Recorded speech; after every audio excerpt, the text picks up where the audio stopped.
ମାଳବ ଅଧିପତି ମହାରାଜା ଇନ୍ଦ୍ରଦ୍ୟୁମ୍ନଙ୍କର ଜୟ ହେଉ। ଆସ ଆସ ବିଦ୍ୟାପତି, ଆସନ ଗ୍ରହଣ କର। ମୋତେ ସ୍ମରଣ କରିଥିଲେ? ଜାଣିଥିବ ତ, ଉତ୍ତର, ପଶ୍ଚିମ, ଦକ୍ଷିଣ ଏ ତିନି ଦିଗରୁ ଦୂତମାନେ ଫେରି ଆସିଛନ୍ତି। ଜାଣେ। ଦୀର୍ଘ 71 ବର୍ଷ କାଳ ସେମାନେ ତିନି ଦିଗ ଖୋଜି ଖୋଜି ଶ୍ରୀ ବିଷ୍ଣୁ ଶ୍ରୀ ଜଗନ୍ନାଥଙ୍କର ଚିହ୍ନବର୍ଣ୍ଣ ସୁଦ୍ଧା କେଉଁଠି ପାଇଲେ ନାହିଁ। ଏବେ ଶୂନ୍ୟହସ୍ତରେ ସେମାନେ ଫେରି ଆସିଛନ୍ତି। ମହାରାଣୀଙ୍କର ସେଇ ଗୋଟିଏ କଥା, ଶ୍ରୀ ବିଷ୍ଣୁଙ୍କ ବ୍ୟତୀତ ଅନ୍ୟ ଦେବପୂଜା ସେ କରିବେ ନାହିଁ। ବେଳକୁ ବେଳ ମୁଁ ବୁଦ୍ଧିଶୂନ୍ୟ ହୋଇ ପଡ଼ୁଛି। ଯଦି ଅନୁମତି ଦେବେ ତେବେ ଜଗତନାଥ ପ୍ରଭୁ ଜଗନ୍ନାଥଙ୍କ ସନ୍ଧାନରେ ମୁଁ ପୂର୍ବ ଦିଗକୁ ଯାତ୍ରା କରିବି। ତୁମେ ବ୍ରାହ୍ମଣ ଶ୍ରେଷ୍ଠ ବିଦ୍ୟାପତି, ତୁମେ ପୂର୍ବ ଦିଗକୁ ଯିବ। ପୂର୍ବ ପାରାବାର ଉପକୂଳ ପବିତ୍ର ଉତ୍କଳ ଖଣ୍ଡରେ ମୋର ଆରାଧ୍ୟ ଦେବତା ପ୍ରଭୁ ବାସୁଦେବ କେଉଁଠି ନା କେଉଁଠି ବିରାଜମାନ କରିଛନ୍ତି। ଆସ, ତୁମ ମସ୍ତକରେ ମୁଁ ଏ ସୁବର୍ଣ୍ଣ ଶିରିପା ପିନ୍ଧାଇ ଦେଉଛି। ଆଜି ଏ ରାତ୍ରି ପ୍ରଭାତ ହେବା ପୂର୍ବରୁ ପ୍ରାଚୀ କୁଆଁତାରା ଉଦୟ ହେବା ସଙ୍ଗେ ସଙ୍ଗେ ତୁମେ ପୂର୍ବ ଦିଗକୁ ଯାତ୍ରା କର। ମହାରାଜାଙ୍କର ଜୟ ହେଉ।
ମଥାରେ ସୁନା ଶିରିପା, କାନ୍ଧରେ ଶୁକ୍ଳ ପଇତା, ଗୋରା ଦେହ, ବଳିଷ୍ଠ ବାହୁ।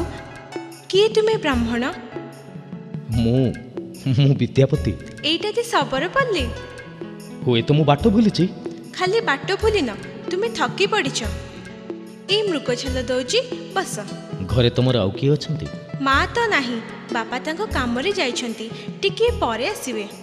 ତାହେଲେ ଶବର ଦୁହିତା ଗো ଗୃহে ତୁମେ ଏକାକିନୀ, ଅପରିଚିତ ତମ ଏବେ ଭାର ଘେନା କରିପାରିବିନି। କାହିଁକି? ମୋର ଦୋଷ କ'ଣ? ଆମ ଘରକୁ ତମେ ଆସିଛ। ପଥହରା ପଥିକ ମୁଁ ଏ ଘୋର ବନାନି ମାୟା ଅନ୍ଧକୁଲ ଉଡ଼ି ସାହା ହେଲା ପରି ଦେଖାଇଲା ମତେ ରାହା। ଏ ନିବିଡ଼ ଅରଣ୍ୟରେ କିଏ ବା ବାଟ ନ ଭୁଲିବ? କିନ୍ତୁ କାହାର ମନ୍ତ୍ରଶକ୍ତି, କାହାର ମାୟା ଯେମିତି ମୋତେ ଏଠିକି ବାଟ ଦେଖାଇ ଟାଣି ଆଣିଲା। ମୁଁ ଫେରି ଯାଉଛି। ବାପା ଆସି ଶୁଣିଲେ ମୋତେ ଗାଳି ଦେବେ। ରଖିବ ନାହିଁ ମୋ କଥା? ମୋ କଥା ରଖ ଗୋ ତୁମେ ଅଳି ଆଉ କର ନାହିଁ। ଲଳିତେ ଗୋ ତୁମେ ବାପାଙ୍କୁ ମୋ କଥା କହିବ ସବୁ ବୁଝାଇ। ଦେଖିବ, ତମ ବାପାଙ୍କୁ ମୋ କଥା କହିଲେ ସେ ସବୁ କଥା ବୁଝିଯିବେ। ମୋ ନାଁ ତୁମେ ଜାଣିଲ କେମିତି? ତମ ନା? ହଁ, ମୁଁ ତ କହିନାହିଁ। କିଛି ବୁଝିପାରୁନି ଏ ରହସ୍ୟ। ବଣ ଭିତରେ ଗୋଟିଏ ଅଦୃଶ୍ୟ ଶକ୍ତି ମୋତେ ଏଠିକି ଟାଣି ଆଣିଲା। ଏଠି ମୋ କଥା ଶୁଣି ଏ ଶବରୀ କନ୍ୟା ମନରେ ଭ୍ରମଜାତ ହେଉଛି। କାହିଁକି? ହେ ପ୍ରଭୁ ଜଗତନାଥ, ତମରି ଅନୁସରଣରେ ଆସିଛି ମୁଁ। କ'ଣ ଭାବୁଛ ଏତେ? ନା, ମୁଁ ଯାଉଛି। ଏଇ ବାପା ଆସିଲେଣି। ମା ଲଳିତା, ଲଳିତା। ଇଏ କିଏ? ଅଚିହ୍ନା ଅତିଥି, ପଣ୍ଡା ପୁଅ। ହଁ ତ, ପଇତା ପଡ଼ିଛି। କହୁଛନ୍ତି ବଣରେ ବାଟବଣା ହୋଇ ଏଠି ଆସି ପହଞ୍ଚନ୍ତି। ବାଟବଣା? ବଡ଼ରେ ବାଟବଣା ହେଇଥିଲେ ତ ବାଘ କି ସିଂହ ମୁହଁରେ ପଡ଼ିଥାନ୍ତେ। ଏଠି ଆସି ଆମ ଘରେ ପହଞ୍ଚିଛନ୍ତି ଯେତେବେଳେ ବାଟବଣା ହେଲେ କେମିତି? ଆଲୋ, ତାଙ୍କୁ ଠିଆ କରି ରଖିଛୁ କାହିଁକି? ଆସନ ତ ଦେଇଛି, ବସୁନାହାନ୍ତି। ଯିବାକୁ ବାହାରିଥିଲେ। କାହିଁକି? ତମେ ଘରେ ନଥିଲ ବୋଲି। ଆଲୋ, ମୁଁ ନଥିଲି ତ ତୁ ଥିଲୁ। ତାଙ୍କୁ ଡର ଲାଗିଲା କାହିଁକି? ତମେ ଜାଣିନ ପଣ୍ଡା ପୁଅ, ଲଳିତା ହାତରେ ଧନୁଶର ଥିଲେ କୋଉ ବାଘ ନା ସିଂହ? ମୁଁ ସେ କଥା କହୁନି। ସେ କଥା କହୁନ ତ ତମର ଆଉ କିଛି କହିବାର ନାହିଁ। ଡରିଲେ ମଣିଷ ଜୀବଜନ୍ତୁଙ୍କୁ ଡରିବ। ତମେ ତ ମଣିଷ, ଲଳିତା ତ ମଣିଷ। ଗୋଟେ ମଣିଷ ଆଉ ଗୋଟେ ମଣିଷକୁ ଡରିବ କାହିଁକି?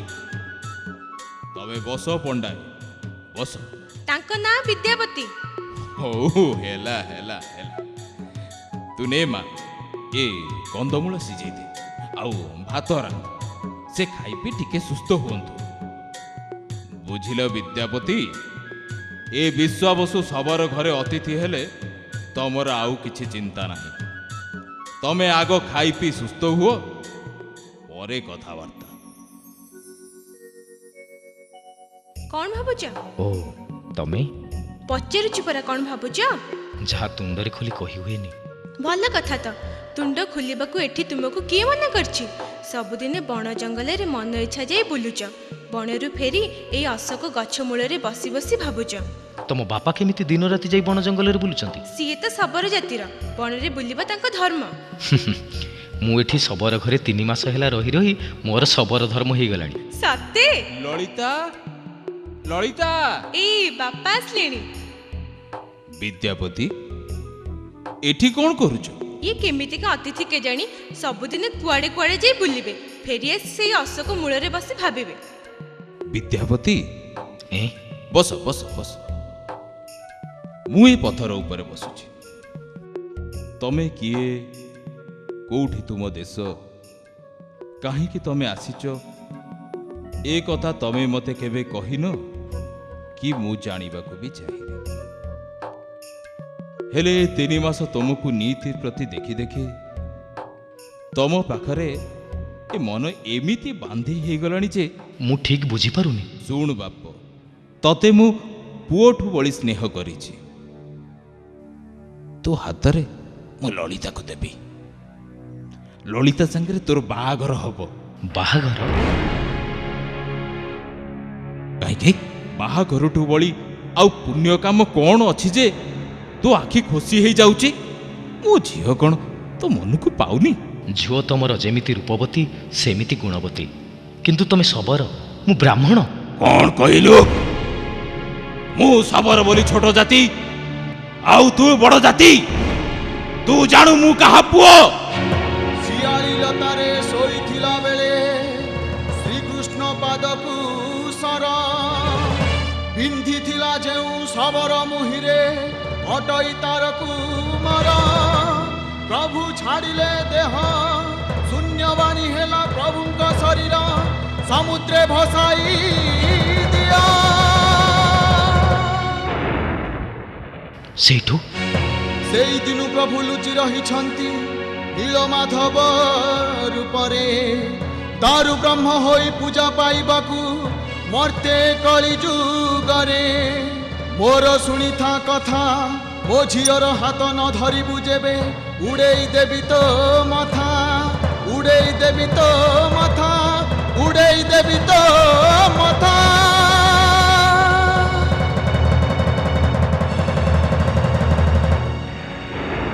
ଜାଣିଲୁ ତ ମୁଁ କିଏ ଲଳିତା ତୁ ହସୁଛୁ ତମ କଥାରେ ହସୁନି। ଯେଉଁ ଅଦୃଶ୍ୟ ଶକ୍ତି ମୋତେ ଏଠିକି ଟାଣି ଆଣିଥିଲା ସେଇ କଥା ଭାବି ମୁଁ ହସୁଛି। ମୁଁ ରାଜି, ଲଳିତାକୁ ମୁଁ ବିବାହ କରିବି। ମୁଁ ଜାଣେ ତୁ ରାଜି ହବୁ, ରାଜି ନ ହେଇ ତୁ ଯିବୁ କୁଆଡ଼େ? ଆଲୋ ଆଲୋ ଲଳିତା ତୁ କ'ଣ କବାଟ କୋଣରେ ଯାଇ ଲୁଚିଲୁଣି? ମୁଁ ଯାଏ ଜାତି ଭାଇଙ୍କୁ ଜଣେଇ ଦିଏ ଏମିତି ଧୁମଧାମରେ ବାହାଘର ହବ ଯେ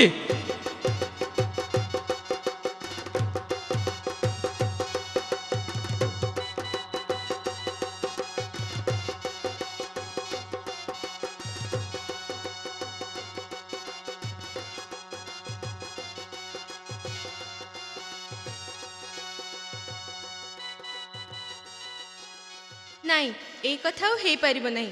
ବାହାଘର ଆଗରୁ ତୁମେ ଏକା ଏକା ବସି ଭାବୁଥିଲ, ମୋର କିଛି ଚାରା ନଥିଲା। ବାହାଘର ପରେ ତମ ଭାବନାରୁ ଅଧେ ଭାଗ ମୋର। ଏଣିକି ତୁମକୁ ତୁଣ୍ଡ ଖୋଲିବାକୁ ପଡ଼ିବ। ଲଳିତା, କ'ଣ? ଜୀବନରେ ମୁଁ ମୃଗ ଦେଖିଛି, କିନ୍ତୁ ମୃଗ ନୟନ କେବେ ଦେଖିନଥିଲି। ଏ ଆଖି ଏ ମୁହଁ ଦେଖୁ ଦେଖୁ ତ ମୋର ବେଳ ଯାଉଛି। ତୁଣ୍ଡ ଖୋଲିବି କେତେବେଳେ? ନାଇଁ ନାଇଁ, ଏମିତି ଭୁଲାଇ ଦେଲେ ଚଳିବ ନାହିଁ। ଦେଖିଲ, ଏମିତି ଏଣୁ ତେଣୁ ବସି ଭାବି ଭାବି ତୁମ ଦେହ ମୁଣ୍ଡ କ'ଣ ହେଇଗଲାଣି। ଶୁଣ ଲଳିତା, ମୁଁ ସ୍ୱାମୀ, ତମେ ମୋର ସ୍ତ୍ରୀ। ମୁଁ ତ ସେଇ କଥା କହୁଛି। पत्नी मुहि तुमे पति देवता जड़े तरु रे लता तरु जेबे सुखी क्षीण होइबो लता की गो आउ बंची रहिबो मागुची हाथ पताई जेते जहा अछि मन कथा तुम दियो गो सबु फिटाई। सबु दिगरु मो जीवन को तमे पूर्ण करी रखिछ ललिता। तमठु मोर अधिका पाइबार किछि नाही। केवल गोटे कथा तमठु मु जानिबाकु चाहे। कौन कि कथा? चंचल कुह, चंचल काहेकि कौन जानिबाकु तुम देह को तुमे एमिति क्षीण करूछ? प्रतिदिन राति पहर को तम बापा घर कुआड़े जाई ता परदिन उपर बेला को फेरंती। फेरिला बेलकु तांको देहरु कर्पूर कस्तूरीर बास बाहर थाए। कुआड़े जानती से? एई कथा पे तुमर एते चिंता एते भावना पारी हेबो नहीं तुमको। धन्य एका तुमे पुरुष जाति जन आलुअरे बारु चताति दियो पूजिबाकु नील कंदर नीति प्रति पिता जानती मोर करिछति तहि ठाब जगतर नाथ सी तो नील माधव। जगतर नाथ जगन्नाथ नील माधव कौन हैला? नील माधव का ना सुनी तुमे एमिति चमकी उठछ काहेकि? तांको देखिबो तुमे? ये भाग्य मोर कोन हबो ललिता? तुमे रुह, बापांको मु पचारि आसुची। कौन करिबि मु? ए घटना रे मो देहरे कंपन जात होउछि। ना मु किछि भाबी पारुनी प्रभु, केवल तमरी पाद तळे निजको अर्पण करि दउछि। बापा कौन लो माँ जोई कौन करुची? से नीलमाधव को देखिया पे भारी अथय हेउछंती। नीलमाधव तू कौन तांको नीलमाधव को कथा कहिचु? हाँ हाँ तो बड़ बंद कथाटे हैला माँ। ଦୈବୀ ବାଣୀ କ'ଣ ସତ ଫଳିଲା? ଇଏ କ'ଣ ତେବେ ରାଜା ଇନ୍ଦ୍ରଦ୍ୟୁମ୍ନର ଦୂତ? ଇନ୍ଦ୍ରଦ୍ୟୁମ୍ନ କ'ଣ ଆସି ମୁଁ ନୀଳମାଧବଙ୍କୁ ଏଠୁ ନେଇଯିବ? ମୁଁ ତ ଏତେ କଥା ଜାଣି ନାହିଁ ବାପା। ଛିମା, ତୁ କାହିଁକି ମନ ଦୁଃଖ କରୁଛୁ? ତା ଭଳି ଜୋଇଁ କଥା ପୁଣି ମୁଁ ରଖିବିନି? ତେବେ କ'ଣ ତେବେ? ଶୁଣିଥା ମା ମୋ ମନ କଥା, ଜାମାତା ସେ ମୋର ତୁହି ଦୁହିତା, ବନର ସବର ନାହିଁ ମୋ ଧନ, ତମେ ଦୁହେଁ ମୋର ରଙ୍କ ରତନ, ଏତିକି ରଖୁଛି କହି ଜୋଇଁକୁ ମୋହର ଦିଅ ଦେଖାଇବି, ବାଟ ଦେଖାଇବି ନାହିଁ। ଆଜି ରାତି ପହରକୁ ଆଖିରେ ତାର ଅନ୍ଧ ପଟୁଳି ବାନ୍ଧି ମୁଁ ତାକୁ ନେଇଯିବି। ତୁ ଖୁସି ମନରେ ଯାଇ ଏକଥା ତାକୁ କହ।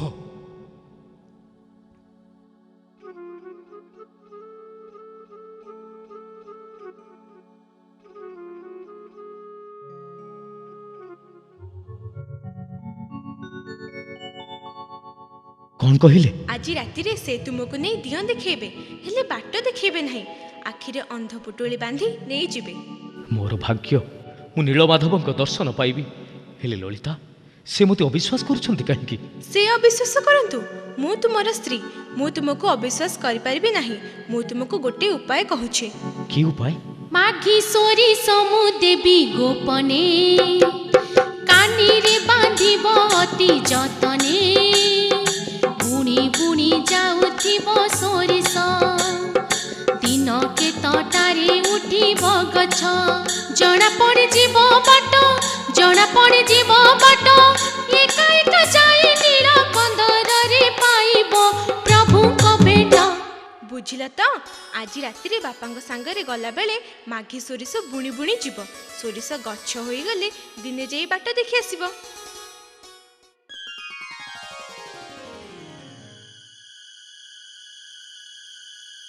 ଆମେ ଆଉ କେତେ ବାଟ ଯିବା? ଆଉ ବେଶୀ ବାଟ କାହିଁ, ଏଇ ପରା ଏଇ କନ୍ଦରରେ ଆସି ଆମେ ପହଞ୍ଚିଲେଣି। ଏଇଠି ଅଛନ୍ତି ପ୍ରଭୁ ନୀଳମାଧବ? ହଁ ହଁ, ଏଇଠି ରହ। ମୁଁ ତ ଅନ୍ଧ ପଟୁଳିଟା ଫିଟେଇ ଦିଏ। ହଁ,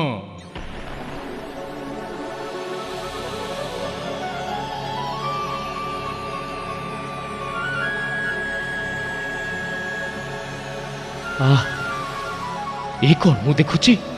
ଏ କି ଅପରୂପ ମୂର୍ତ୍ତି, ଏ କି ଅପରୂପ ମୂର୍ତ୍ତି ମୁଁ ଦେଖୁଛି।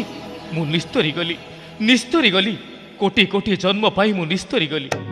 ଏ ଘୋର ଅରଣ୍ୟ ଘନ ଅନ୍ଧକାର ରାତି, ମନେ ତ ଜାଗଇ ନାହିଁ ତିଳେ ମାତ୍ର ଭୀତି, ସବୁ ଅନ୍ଧାରକୁ ଫେଇ କି ରଙ୍ଗେ ଆସୁଛି ଉଇ, ନୟନା ବିରାମ ନୀଳ ଆଲୋକର ଭାତି।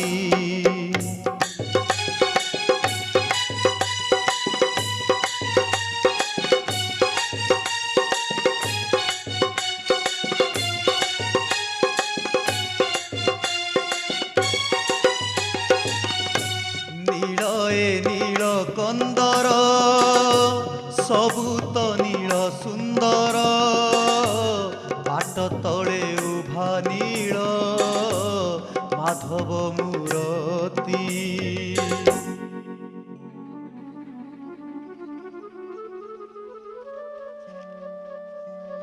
ଆକାଶରେ ଚନ୍ଦ୍ର ନାହିଁ, ନୀଳ କନ୍ଦରରେ ବିଶ୍ୱାବସୁ ସନ୍ଧ୍ୟା ଦୀପ ଜାଳି ନାହାନ୍ତି।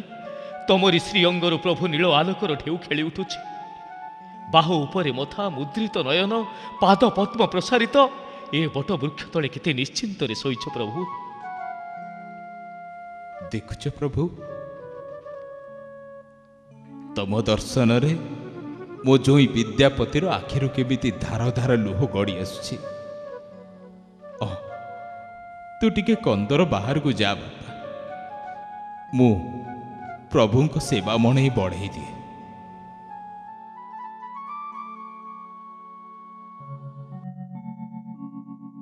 ନିଅ ପ୍ରଭୁ, ଆଜି ତମ ମଣୋହି ପାଇଁ ଏ ଯେଉଁ ପୋଡ଼ା କନ୍ଧମୂଳ ଆଣିଛି, ଇଏ ସବୁ କନ୍ଧମୂଳଠୁ ସାର, ଖାଇଲେ ଜାଣିବୁ। ନିଅ।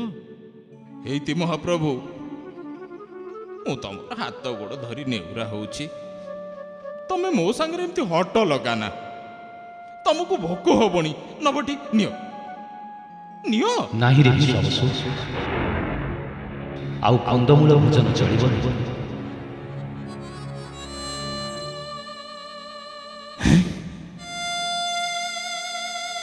ଶୂନ୍ୟବାଣୀ ହେଲା। ତମେ ଶୂନ୍ୟରେ ଥାଇ ଏ କଥା କହୁଛ ପ୍ରଭୁ? କାହିଁକି? ମୋର କି ଦୋଷ ହେଲା ଯେ ତମେ ମୋ ହାତରୁ କନ୍ଦମୂଳ ଖାଇବନି? ନା ନା, ଏଥିରେ ତୋର କିଛି ଦୋଷ ନାହିଁ। ଶୁଣ ମୋ ପ୍ରିୟ ସବର, ହେ ମୋର ବଚନରେ, କନ୍ଦମୂଳ ଖାଇବାକୁ ନାହିଁ ଆଉ ମନରେ। ତୁମର ଆଦ୍ୟ ସେବକ, ତୁମର ପ୍ରିୟ ପୂଜକ, ଅମୃତ ମଣୋହି ପାଏ ବଳିଲାଣି ମନରେ।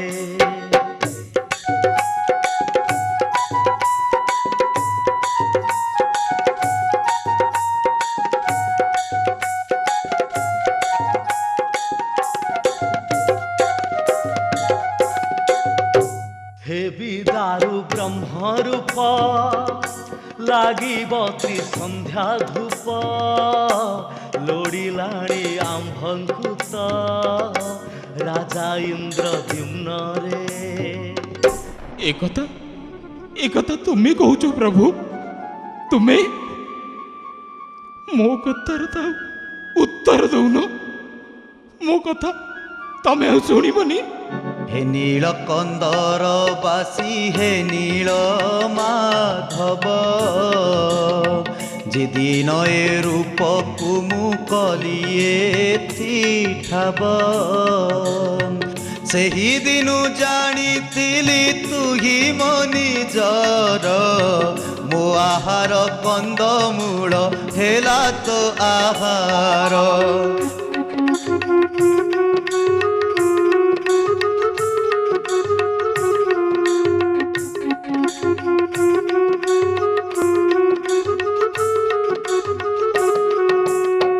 खाउथिलु कंदमूल होई केते खुशी, आजि केउ दोष देखी जाउछु तुरुसी। तुरुसी बसिलु बोली मुकिरे रुसिबी, तोर आज्ञा पाली मोर भाग्य मु भोगिबी।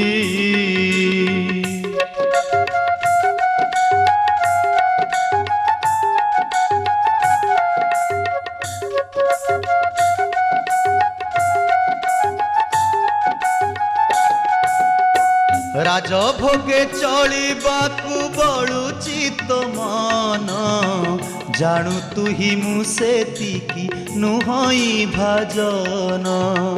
कंदर छाड़ी मंदिरे जेबे तु रहिबु, एतिकी मागुछि बाबू मते न ठकिबु।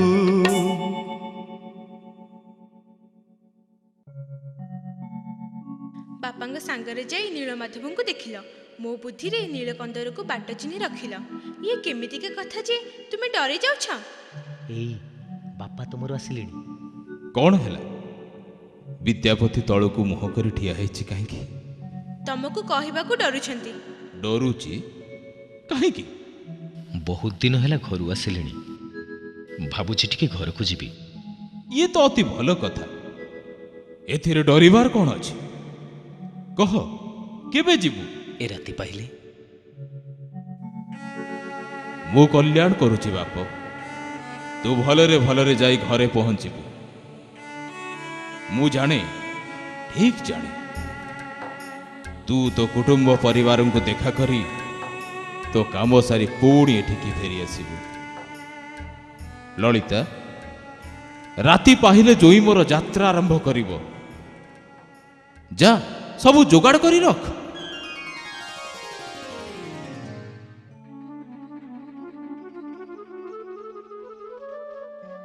ରାତି ପାହି ପାହି ଆସିଲାଣି।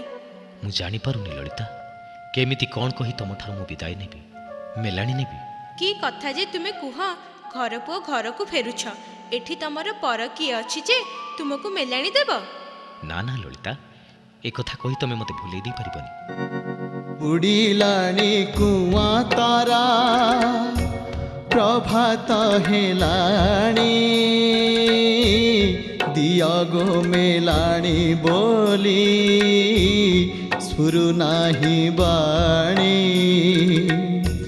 ସାକ୍ଷୀ ରଖି ଜଗନ୍ନାଥ ଧରିଥିଲି ଯେଉଁ ହାତ, ସେହି ହାତ ଧରି ପୁଣି କହୁଛି ଆସିବି ସତ୍ୟ।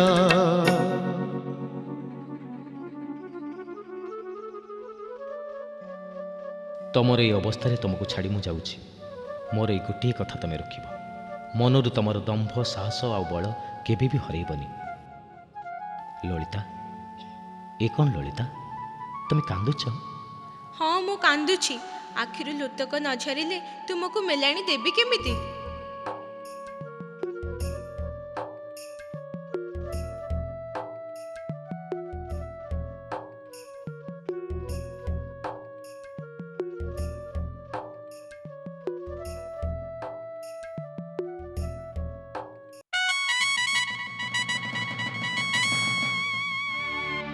কি ସମ୍ବାଦ ଦୂତ? କିଏ ଆସିଛି? ବିଦ୍ୟାପତି ଫେରି ଆସିଛନ୍ତି ଛାମୁ। ବିଦ୍ୟାପତି ଫେରି ଆସିଛି? କାହିଁ ସେ? କେଉଁଠି? ନା, ମୁଁ ନିଜେ ଯାଇ ତାକୁ ପାଛୋଟି ଆଣିବି। ଏଇ ତ ବିଦ୍ୟାପତି। ହଁ ମହାରାଜ, ମୁଁ ଫେରି ଆସିଛି ମହାରାଜ, ମୁଁ ଫେରି ଆସିଛି। ତମର ଆଖି ଦେଖି, ତମର ମୁହଁ ଦେଖି ମୁଁ ବୁଝିପାରୁଛି ବିଦ୍ୟାପତି, ତୁମେ ଖାଲି ଫେରିନ। ତୁମେ ମୋର ଆରାଧ୍ୟ ଦେବତା ଶ୍ରୀ ଜଗନ୍ନାଥ ବିଷ୍ଣୁକୁ ଏ କ'ଣ ବିଦ୍ୟାପତି, ତମ ଓଠରେ ହସ ଆଉ ଦୁଇ ଆଖି ଲୁହରେ ଢଳ ଢଳ। ମୋର ଯେଉଁ ଆଖିକୁ ଲୁହ ଢଳ ଢଳ ଦେଖୁଛନ୍ତି, ସେଇ ଆଖିରେ ମୁଁ ଦେଖି ଆସିଛି ନୀଳ ମାଧବ ରୂପରେ ପ୍ରଭୁ ଜଗନ୍ନାଥଙ୍କୁ। କୁହ ବିଦ୍ୟାପତି, ଅଟକି ଗଲ କାହିଁକି? ମହାରାଜାଙ୍କୁ ଏ ଶୁଭ ସମ୍ବାଦ ଆଣି ମୁଁ ଦେଇପାରିଛି, ସେଇ ଆନନ୍ଦରେ ମୋ କଣ୍ଠ ରୁଦ୍ଧ ହେଇଯାଉଛି। ତୁମେ ସୁବେଦୀ ବ୍ରାହ୍ମଣ ବିଦ୍ୟାପତି, ନୀଳମାଧବକୁ ଦେଖି ତୁମେ ଧନ୍ୟ ହୋଇଛ, ଏ ମାଳବ ରାଜ୍ୟକୁ ଧନ୍ୟ କରିଛ। କୁହ ବିଦ୍ୟାପତି, ସେ କେଉଁ ଦେଶ, କେଉଁ ଭୂମି, କେବେ, କେମିତି, କେଉଁଠି ତୁମେ ଦେଖିଲ ମୋର ପ୍ରାଣ ଦେବତାଙ୍କୁ?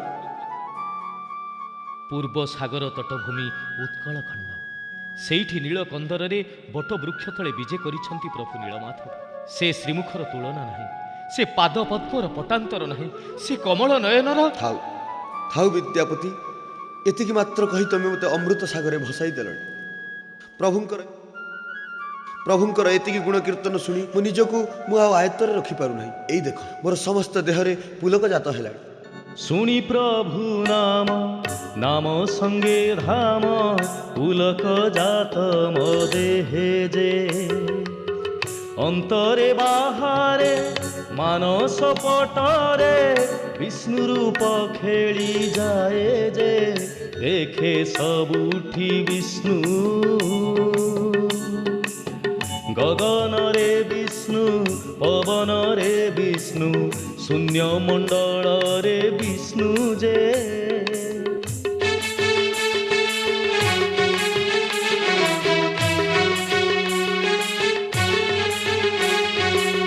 ଏ ମୋର ଆଦେଶ ଅଦ୍ୟ ନିଶି ଶେଷ, ମଙ୍ଗଳ ଆରତି ବେଳେ ହେ, ଘେନି ଥାଟ ବାଟ ଯିବା ପୂର୍ବ ତଟ, ଯିବା ପୁଣ୍ୟ ନୀଳାଚଳେ ହେ, ଆଉ ନ ସହେ ତର,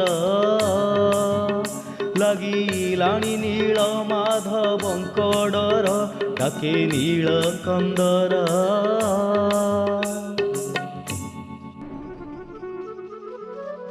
ମହାରାଣୀ ଗୁଣ୍ଡିଚା ବିଜେ କଲେଣି। ଶୁଭ ସମ୍ବାଦ ଶୁଣିଲ ତ ରାଣୀ? ସବୁ ଶୁଣିଛି। ମନେ ମନେ କେତେ ସ୍ୱପ୍ନ ଦେଖିଛି। ଠାକୁର ବିଜେ ହେବେ, ପ୍ରତିଷ୍ଠା ପାଇବେ, ପୂଜା ଅର୍ଚ୍ଚନା ହେବ, ମଙ୍ଗଳ ଆରତୀ ବେଳେ ମୁଁ ଘଣ୍ଟା ବଜାଇବି, ସନ୍ଧ୍ୟା ଆରତୀରେ ଶଙ୍ଖ ଫୁଙ୍କିବି, ସୁନା ଥାଳିରେ ସର ସରପୁଳି ଅନ୍ନ ବ୍ୟଞ୍ଜନ ମଣୋହି ବଢ଼ା ହେବ। ତମର ସ୍ୱପ୍ନ ସଫଳ ହେବ ରାଣୀ, ଜୀବନ ଆମର ଧନ୍ୟ ହେବ। କାଲି ନୀଳକନ୍ଦର ଯାତ୍ରାରେ ମୁଁ ତୁମ ସହିତ ଯିବି ତ ମହାରାଜ? ପ୍ରଥମେ ତୁମେ ହିଁ ତ ସେ ବେକାରେ ବସିବ। ଦେବପୀଠକୁ ସ୍ୱାମୀ ସହିତ ସ୍ତ୍ରୀ ନ ଗଲେ ଯାତ୍ରା ଯେ ସଫଳ ହୁଏ ନାହିଁ। ଯାଅ ବିଦ୍ୟାପତି, ତୁମେ ଯାଅ, ଯାତ୍ରା ପାଇଁ ପ୍ରସ୍ତୁତ ହୁଅ। ଏ କ'ଣ ସଂକୀର୍ଣ୍ଣ ଗିରିପଥ, ଏ ଭିତରକୁ ଯିବା କେମିତି? ଶିବିକା ଏଇଠି ରହୁ, ଥାଟ ବାଟ ଏଇଠି ରହନ୍ତୁ। ଛାମୁ ଆଉ ମହାରାଣୀ ମୋ ସାଙ୍ଗରେ ଆସନ୍ତୁ, ମୁଁ ନୀଳକନ୍ଦର ଭିତରକୁ ବାଟ କଢ଼େଇ ନେବି। ଚାଲ। କାଇଁ, କେଉଁଠି ସେ କନ୍ଦର, କେଉଁଠି ସେ ବଟବୃକ୍ଷ?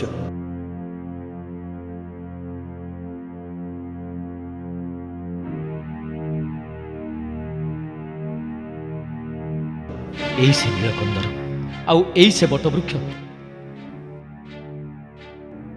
ଏ ବଟବୃକ୍ଷ ତଳେ ଦିଅ କାହାନ୍ତି? ବେଦୀ ଶୂନ୍ୟ ପଡ଼ିଛି ବିଦ୍ୟାପତି। ଏଇଠି ଏଇଠି ଛାମୁ ମୁଁ ସ୍ୱଚକ୍ଷୁରେ ଦେଖିଛି। ଏଇ ବେଦୀରେ ବିଜେ ହୋଇଥିଲେ ପ୍ରଭୁ ନୀଳମାଧବ। ଦେହରେ ଶଙ୍ଖ ଚକ୍ର ଗଦା ପଦ୍ମର ଚିହ୍ନ। ଶବର ବିଶ୍ୱାବସୁ ତାଙ୍କର ପୂଜା ଅର୍ଚ୍ଚନା କରନ୍ତି। ଏଇ ତ ବିଶ୍ୱାବସୁ ଆସିଲେଣି। ମୁଁ ଜାଣିଥିଲି ବିଦ୍ୟାପତି, ତୁ ନିଶ୍ଚୟ ଫେରି ଆସିବୁ। ଦିଅଙ୍କ କାମ ସାରି ଘରକୁ ଯାଉଥିଲେ ତମମାନଙ୍କୁ ଦେଖି ଫେରି ଆସିଲି। ତମେ ବିଶ୍ୱାବସୁ? ହଁ, ନୀଳମାଧବଙ୍କ ସେବକ। ପ୍ରଭୁ କାନ୍ତି? ଏଇ ବେଦୀ ଉପରେ। ବେଦୀ ଖାଲି ପଡ଼ିଛି, ପ୍ରଭୁ ଗଲେ କୁଆଡ଼େ? ମୋ ନୀଳମାଧବଙ୍କୁ କିଏ କୁଆଡ଼େ ନେଇଗଲା? ମୁଁ କହୁଛି, ତୁମେ ପ୍ରଭୁଙ୍କୁ ନେଇ କେଉଁଠି ଲୁଚେଇ ରଖିଛ? ମୁଁ ଲୁଚେଇ ରଖିଛି? ଏତେ କାଳ ପ୍ରଭୁ ତ ନିଜେ ଆସି ମୋ ନୀଳକନ୍ଦରରେ ଲୁଚି ରହିଥିଲେ। ମୁଁ ତାଙ୍କୁ କୁଆଡ଼େ ଲୁଚେଇବି? ବିଦ୍ୟାପତି, ଏ ଶବରକୁ ବନ୍ଦୀ କର। କିନ୍ତୁ ମହାରାଜ। ତୁମେ ଜାଣିନ ବିଦ୍ୟାପତି, ବଣର ଶବର ଏମାନେ। ରାଜା ଇନ୍ଦ୍ରଦ୍ୟୁମ୍ନ। ଇଏ ତ ପ୍ରଭୁଙ୍କ ଶୂନ୍ୟବାଣୀ। ପ୍ରଭୁ ମୋର ଶୂନ୍ୟରୁ ଉଭେଇ ଯାଇଛନ୍ତି। ତମେ ବିଚାର କର ପ୍ରଭୁ, ମୁଁ କି ଦୋଷ କଲି ବୋଲି ମତେ ରାଜା ବାନ୍ଧିବ ବୋଲି କହୁଛି?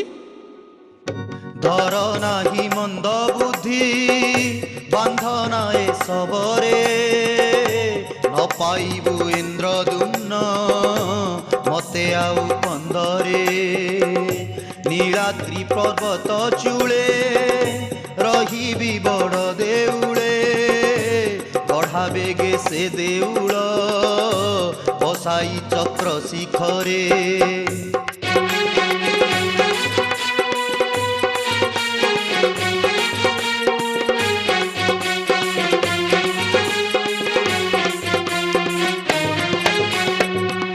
ଦେଉଳ ହେଲେ ସମ୍ପୂର୍ଣ୍ଣ ଲୋଡ଼ିବୁ ମୋତେ ରାଜନ, ରହିଥିବି ସେତେ କାଳ ଦାରୁ ବ୍ରହ୍ମ ରୂପରେ। ହେ ପ୍ରଭୁ କରୁଣାନିଧି, ତୁମର ଶୂନ୍ୟ ବାଣୀ ଶୁଣାଇ ଆମର ଏ ତୃଷିତ ପ୍ରାଣକୁ ତୁମେ ଶୀତଳ କରିଛ। ଆମର କୋଟି କୋଟି ପ୍ରଣାମ ଗ୍ରହଣ କର ପ୍ରଭୁ। ଆସ ବିଶ୍ୱାବସୁ, ତୁମକୁ କୋଳାଗ୍ରତ କରି ମୁଁ ଧନ୍ୟ ହୁଏ। ଧନ୍ୟ ସେ ନୀଳାଦ୍ରି, ଧନ୍ୟ ସେ ନୀଳ କନ୍ଦର, ତୋଳାଇଲେ ଇନ୍ଦ୍ରଦ୍ୟୁମ୍ନ ଏଠାରେ ମନ୍ଦିର, ଶଙ୍ଖନାଭିମଣ୍ଡଳରେ ଉଭା ସେ ଦେଉଳ, ବସାଇଲେ ଗ୍ରାମ ଏକ ରାମକୃଷ୍ଣପୁର, ରାମ ଯେ ରାମ ସେ ରାମ ରାମ ରାମ, ନବୀନ ସୁନ୍ଦର ଘନ ନଟବର ଶ୍ୟାମ, 60 ହାତ ଦେଉଳ ଭୂତଳେ ରହିଲା, ବିଶାସ ହେ ହାତ ଶୂନ୍ୟ ମାର୍ଗକୁ ଉଠିଲା, ରାମ ଯେ ରାମ ସେ ରାମ ରାମ ରାମ, ନବୀନ ସୁନ୍ଦର ଘନ ନଟବର ଶ୍ୟାମ, ଦେଉଳ ଉପରି ଭାଗେ କଳସ ସ୍ଥାପିତ, କଳସ ଉପରେ ନୀଳ ଚକ୍ର ସୁଶୋଭିତ, ରାମ ଯେ ରାମ ସେ ରାମ ରାମ ରାମ, ନବୀନ ସୁନ୍ଦର ଘନ ନଟବର ଶ୍ୟାମ। ମୋର ନିମନ୍ତ୍ରଣ ରକ୍ଷା କରି ଆପଣ ମନ୍ଦିର ପ୍ରତିଷ୍ଠା ପାଇଁ ଏ କ୍ଷେତ୍ରକୁ ଆସିଛନ୍ତି। ଏ ମୋର ପରମ ସୌଭାଗ୍ୟ ବ୍ରହ୍ମଦେବ। ଇନ୍ଦ୍ରଦ୍ୟୁମ୍ନ, ତୁମେ ମନ୍ଦିର ତୋଳେଇଲ, ଏ କ୍ଷେତ୍ରରେ ତମର ରାଜଛତ୍ର ଉଡ଼େଇଲ। ଦେଖ ତ ଛତ୍ର ଚାମର ଉଡ଼େଇ ଏ କେଉଁ ରଜା ଏଣିକି ଆସୁଛନ୍ତି? ମୁଁ ତ ତାଙ୍କୁ ଚିହ୍ନି ପାରୁନାହିଁ। କିଏ ତୁମେ ମହାବାଗ? ମୁଁ ରାଜା ଗାଲମାଧବ। ତମେ କିଏ? ମୁଁ ଇନ୍ଦ୍ରଦୁମ୍ନ। ତୁମେ ତେବେ କିଛି ଜାଣିନ ଗାଲମାଧବ? ଇଏ ହେଉଛନ୍ତି ମାଳବାଧିପତି ମହାରାଜା ଇନ୍ଦ୍ରଦ୍ୟୁମ୍ନ।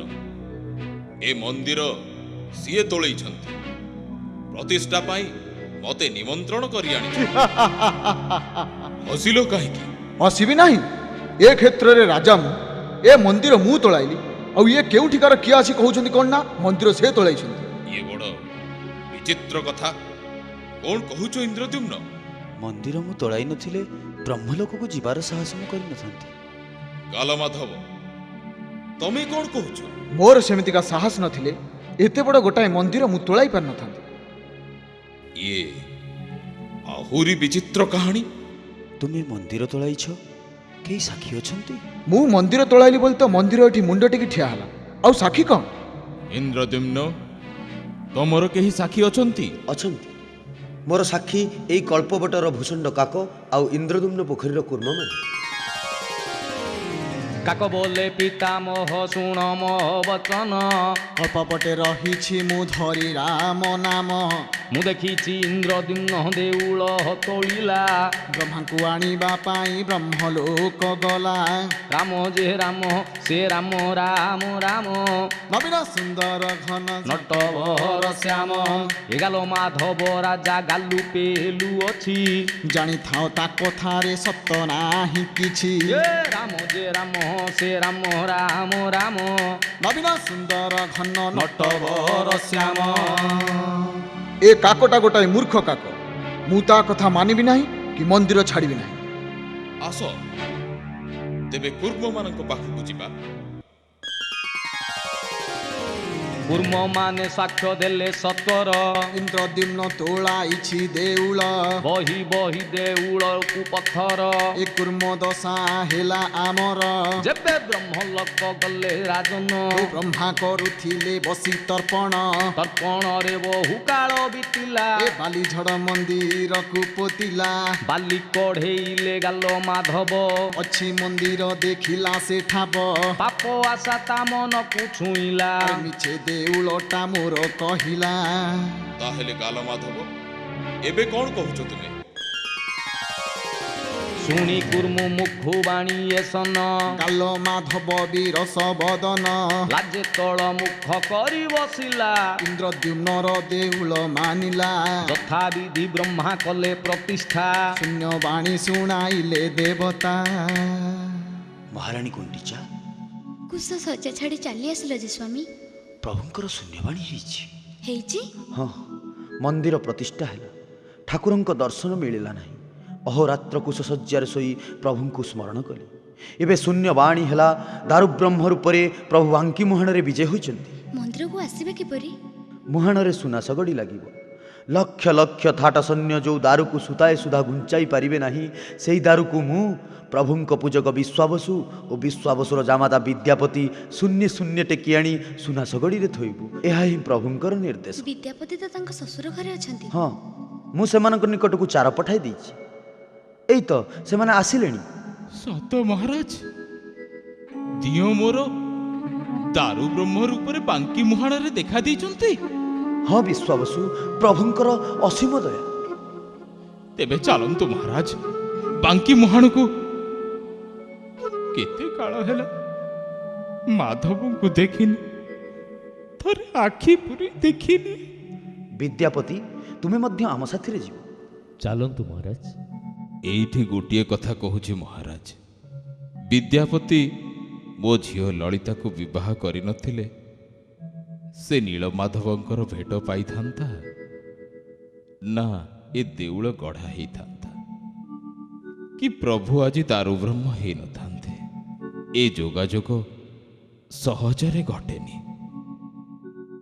জয় শ্রী বিষ্ণু জগন্নাথ রূপী দারু ব্রহ্মঙ্কর জয়। জয় শ্রী বিষ্ণু জগন্নাথ রূপী দারু ব্রহ্মঙ্কর জয়। জয় শ্রী বিষ্ণু জগন্নাথ রূপী দারু ব্রহ্মঙ্কর জয়। দারু ব্রহ্ম হে তুম অনন্ত লীলা, দারু ব্রহ্ম হে দেখি ন দেখুচু ବୁଝି ନ ବୁଝୁଛୁ ଦେଖି ନ ଦେଖୁଛୁ ବୁଝି ନ ବୁଝୁଛୁ କିଏ ଜାଣେ କେବେ ପୁରିବ ଖେଳା ଦାରୁ ବ୍ରହ୍ମ ହେ ତୁମ ଅନନ୍ତ ଲୀଳା ଦାରୁ ବ୍ରହ୍ମ ହେ।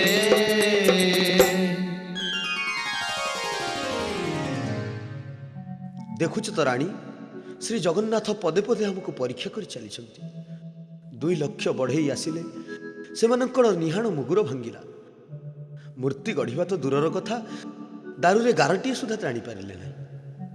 ମାତ୍ର ମୋ ମନ କହୁଛି ମୂର୍ତ୍ତି ନିର୍ମାଣ ବେଳ ନିକଟ ହୋଇ ଆସିଲାଣି।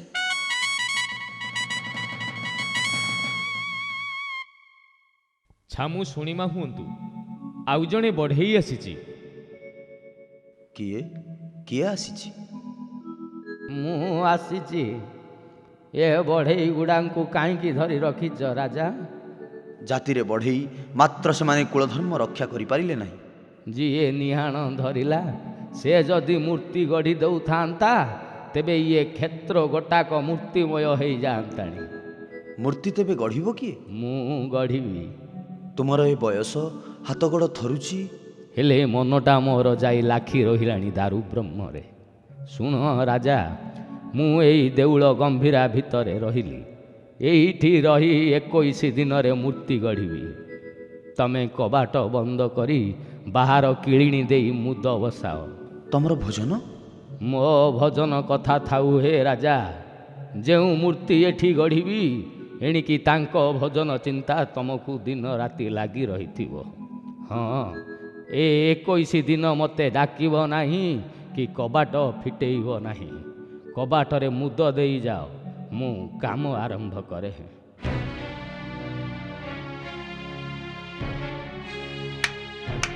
ଏ କ'ଣ କରୁଛ ସ୍ୱାମୀ? ସେ କହିଲେ ବୋଲି ସତକୁ ସତ ତୁମେ କବାଟରେ ମୁଦ ଦେଉଛ? ମୁଁ ଆଉ ଅନ୍ୟ କଥା କିଛି ଭାବି ପାରୁନାହିଁ ରାଣୀ, ତୁମେ ଆସ।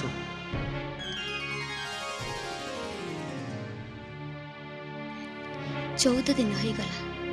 ଆଉ 7 ଦିନରେ ଦ୍ୱାର ଖୋଲା ହେବ। ଆଉ ଥରେ ଏଇ କବାଟ ପାଖରେ କାନ ଦେଇ ଶୁଣିଲ?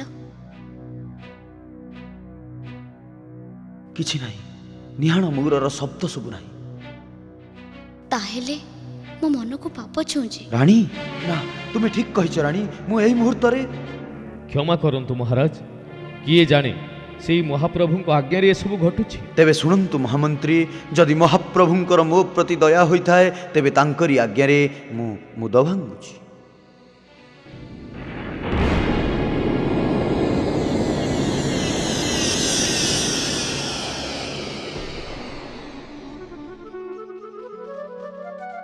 ଏ କି ଅପରୂପ ଦୃଶ୍ୟ! କେଉଁଠି ଆଲୋକ ନାହିଁ, କିନ୍ତୁ ମନ୍ଦିର ଆଲୋକମୟ। ଜଗନ୍ନାଥ ଚତୁର୍ଦ୍ଧା ମୂରତି, ଊର୍ଦ୍ଧ୍ୱ ବାହୁ, ଚକା ନୟନ। ଏ ଦେଖୁଛ ଦେଖୁଛ ସ୍ୱାମୀ, ପ୍ରଭୁଙ୍କ ହସ୍ତପାଦ ଅସମ୍ପୂର୍ଣ୍ଣ। ମନ୍ଦିର ଭିତରେ ବଢ଼େଇର ଚିହ୍ନ ବର୍ଣ୍ଣ ନାହିଁ। ଏ କ'ଣ ପ୍ରଭୁ ତୁମରି ମାୟା, ତୁମରି ଛଳନା? 14 ଦିନରେ ଦ୍ୱାର ଖୋଲି ଆମେ କ'ଣ ତୁମ ନିକଟରେ ଦ୍ରୋହୀ ହୋଇଛୁ? କୁହ ପ୍ରଭୁ, କୁହ, ତା ନହେଲେ ଆମର ପ୍ରାଣ ବଳି ଦେଇ ଆମେ ଏ ଅପରାଧର ପ୍ରାୟଶ୍ଚିତ କରିବୁ। କୁହ ଜଗନ୍ନାଥ, ତୁମର ଏହି ମୂର୍ତ୍ତି ଏ ମନ୍ଦିରରେ ପୂଜା ପାଇବ ତ? ଏଥିରେ ତୁମେ କ'ଣ ସନ୍ତୁଷ୍ଟ? ଭକ୍ତ ଇତ୍ୟାଦି କଳିଯୁଗରେ ମୋର ଏହି ବହୁତ ରୂପରେ କୋଉଠି ପୂଜା ପାଇବି, ଏଥିରେ ମୁଁ ତୃପ୍ତ। ତୁମେ ଯେବେ ତୃପ୍ତ ଆମେ ନିସ୍ତରିଲୁ ସାଇ, କୋଟି ପ୍ରଣିପାତ ଆମ ଘେନ ହେ ଗୋସାଇ। ଶୁଣ ରାଜା, ମୋର ଅସମ୍ପୂର୍ଣ୍ଣ ହସ୍ତପାଦ ଦୟଣାରେ ପୂରଣ ହେବ। ସେ ବଢ଼େଇମାନଙ୍କ ବଂଶଧରମାନେ ମୋର ରଥ ତିଆରି କରିବେ। ଶବର ବିଶ୍ୱାବସୁର ବଂଶଧର ହେବେ ଦଇତା ସେବକ। ବ୍ରାହ୍ମଣ ବିଦ୍ୟାପତି ବଂଶର ଲୋକେ ହେବେ ଶୁଦ୍ଧ ସୁଆର। ଏବେ ତୁ ନିଜେ କ'ଣ ଚାହୁଁ, ବର ମାର। ଏ ମନ୍ଦିରରେ ଆପଣଙ୍କର ସେବା ପୂଜା, ଶୟନ ଭୋଜନ ଆଦି ଅଷ୍ଟପ୍ରହର ନୀତି ଯେମିତି ଅନନ୍ତ କାଳ ଯାଏ ଲାଗି ରହିଥିବ, ମୋତେ ଏଇ ବର ଦିଅ ପ୍ରଭୁ। ଏସବୁ ତ ମୋ ହିତ ପାଇଁ କହିଲୁ, ଏବେ ତୋର ହିତ ପାଇଁ ବର ମାଗ। ମୋ ହିତ ଚିନ୍ତା ତୁମକୁ ଲାଗିଲାଣି ପ୍ରଭୁ? ମୋତେ ବର ପ୍ରଦାନ କରିବ? ମୋତେ ଏହି ବର ଦିଅ। ଏ ବଡ଼ ଦେଉଳକୁ ନିଜର ବୋଲି କହି ଗର୍ବ କରିବାକୁ ମୋ ବଂଶରେ କେହି ରହିବେ ନାହିଁ। ଏଇଠି ତୋର ସବୁ ପରୀକ୍ଷାର ଶେଷ ହେଲା। ତୋର ଏଇ ନିଃସ୍ୱାର୍ଥପର ଗୁଣ ଅନନ୍ତ କାଳ ପାଇଁ ଜଗତବାସୀଙ୍କର ଆଦର୍ଶ ହୋଇ ରହିବ। ଏଇଥିପାଇଁ ଏ ବର ମୁଁ ଦେବି। ଆମ ସମ୍ମୁଖରେ ତୁମର ଏ ଅପରୂପ ମୂର୍ତ୍ତି, ଆମେ ତୃପ୍ତ ହେଲୁ ପ୍ରଭୁ, ଆମେ ତୃପ୍ତ ହେଲୁ।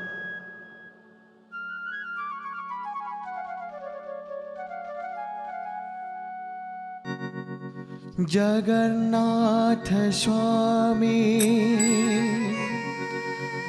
नयन पथगामी